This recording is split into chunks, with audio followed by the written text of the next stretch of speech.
I asked on Twitter for a topic that you guys would like me to discuss, and the big one that came up was how is John Cena's return going to affect the WWE? Well, let's dive into it and talk about it, because a lot of people instantly assume that Cena's going to come back and bury everybody. Now, if you look in the past, the guys that Cena have faced in the open challenges and what they've led or what they've gone on to, let's think about this. Sami Zayn comes in, and Sami Zayn faces John Cena. Now, unfortunately, he got hurt, and he had to go away from the WWE. He rehabbed. He's back now in some pretty big storylines. Had an epic fatal four-way. Some are saying match of the year contender. Also in that match was Kevin Owens, the man that faced John Cena and beat him. Now, he would go on to lose to Cena. Cena would get his victories back, and everybody thought that Kevin Owens was buried. Kevin Owens went through some stuff. I was still hoping for Kevin Owens versus Sami Zayn straight up at Mania, but we got a lot of their same spots. If you guys don't know what I'm talking about, the ladder spot that they did at Mania in the middle of the ring where he threw him over and he landed on the ladder, they've been doing that in PWG ROH for years. Like, this is a spot that they've had recurring for a long time. Kalisto went on to eventually win the U.S. Championship. And you have to wonder, what should Cena do upon returning? Should John Cena dive into the deep waters, like I think would be perfect, and have him win the U.S. title away from Rusev? Now, I really like this new Rusev. Rusev has really muscled up. He's got Lana back. Lana's currently training at the Performance Center, and I have to be honest with you, yes, she's still green and she needs some work, but there's a lot of potential with Lana to especially accompany Rusev, and I would love to see some mixed tags down the road. But for right now, the question is, what can John Cena do? Kalisto held the U.S. title for quite a while. Sin Cara was hurt, so Kalisto went out on his own, and eventually when Sin Cara came back, he still had the U.S. title and would hold on to it. Now, Ryback would face Kalisto for the title 2 months in a row. He would not be successful. And then, which Ryback may eventually had it had not been for the contract dispute, who knows where things would have led with Ryback getting sent home. I think the feud wasn't necessarily over yet, but then Rusev steps up. You have John Cena returning, and I think the U.S. Open Challenge is absolutely huge. Now, here's the thing. If WWE goes the route of a brand split, and I truly believe John Cena would be the perfect man for the SmackDown role.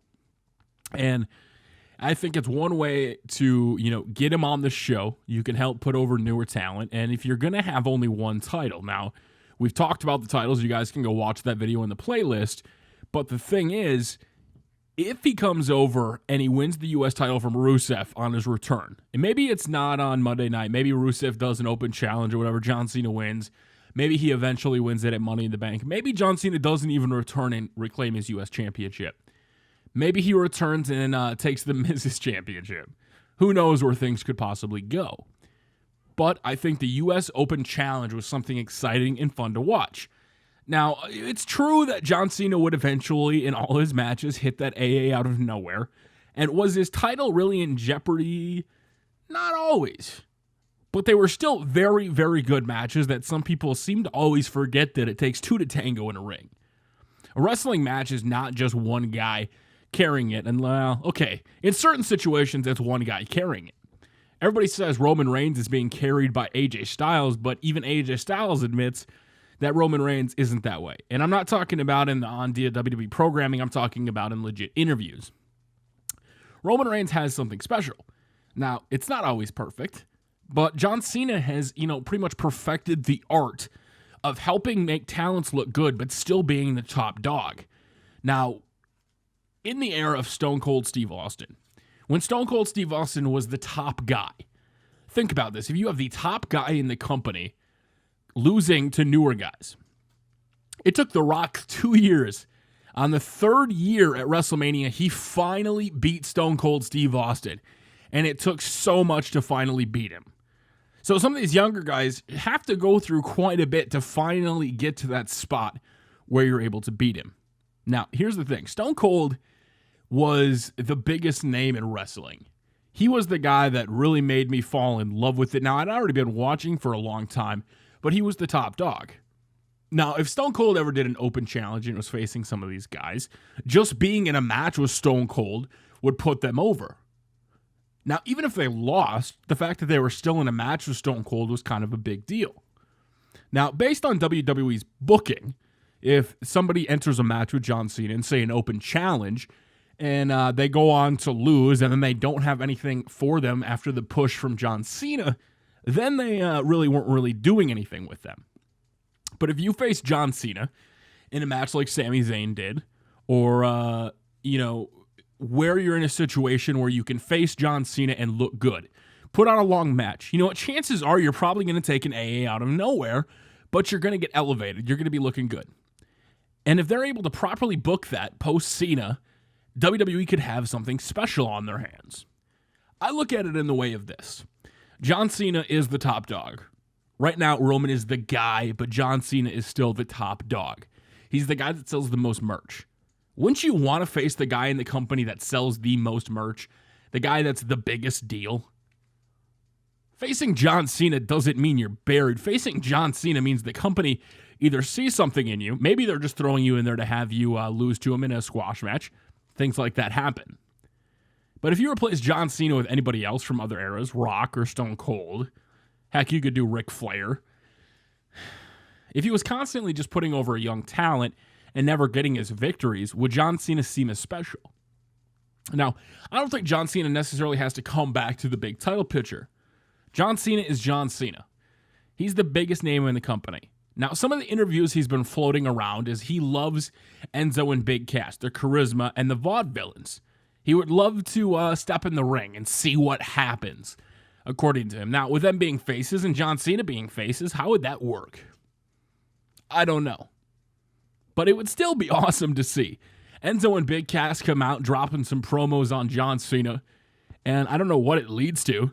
I would love to see it lead to a big, I was going to say something else, but Big Cass facing John Cena, and Enzo gets some distraction, and then Big Cass picks up his victory. It would be a way to really help Enzo and Big Cass in a way that right now the Dudleys are kind of feuding with him. Am I the biggest fans of the Dudleys versus Enzo and Cass? No, but it's something to fill the time. By the way, the match isn't over. Bray Wyatt is about to snap and lose it. And I know some people have been asking me to talk about hashtag Hatch. If you follow WWE on social media, you'll know what I'm talking about. Cena just beat Bray Wyatt with an AA out of nowhere in typical Cena fashion. This is a match you're probably going to see on an open challenge. You're going to see something like this, where Bray Wyatt gets his moves in, he counters John Cena, but eventually John Cena hits that AA out of nowhere. But after the match, if Bray Wyatt, the heel, the guy that if Cena faces him and a heel loses to Cena, and that sets him off, and it leads to something like this where the talent absolutely loses it and goes after John Cena, or maybe he goes after somebody else, it could possibly set off a chain reaction. What if John Cena wins the U.S. title, has an open challenge, and Finn Balor comes out? Now, it looks like it's typical Finn Balor, right? You think, okay, it's just Finn Balor. He's finally here on the main roster. Mid-match, though, before the match is over, the lights go dark. All of a sudden, the lights come back out. John Cena's laid out. Finn Balor has got a Balor Club shirt on, and he pins John Cena for the 1, 2, 3. And then out comes the Balor Club. The Balor Club laid out John Cena. Cena's laid out in the middle of the ring, and the Balor Club stands over him. Now, immediately, you're probably thinking, oh, gosh. Think Nexus. Think other factions. Cena's probably going to take him down and beat him. Okay. I don't know where that would lead to, but that would definitely be an option. I think that would be kind of cool. John Cena being in the open challenge, winning the U.S. title, and competing against random other superstars, also great.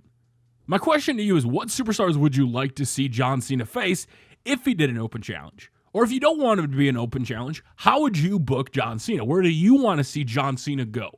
Where would you put him on the card? In the brand split, do you put him on Raw or do you put him on SmackDown? Do you make him a big deal?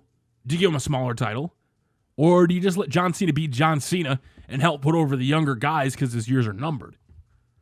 There's a lot of different things WWE could do as you look at Bray Wyatt just laying out Cena. Sure, he lost, but that heel, the heel Bray Wyatt, which I still think he's money face, goes after him. It turns into something.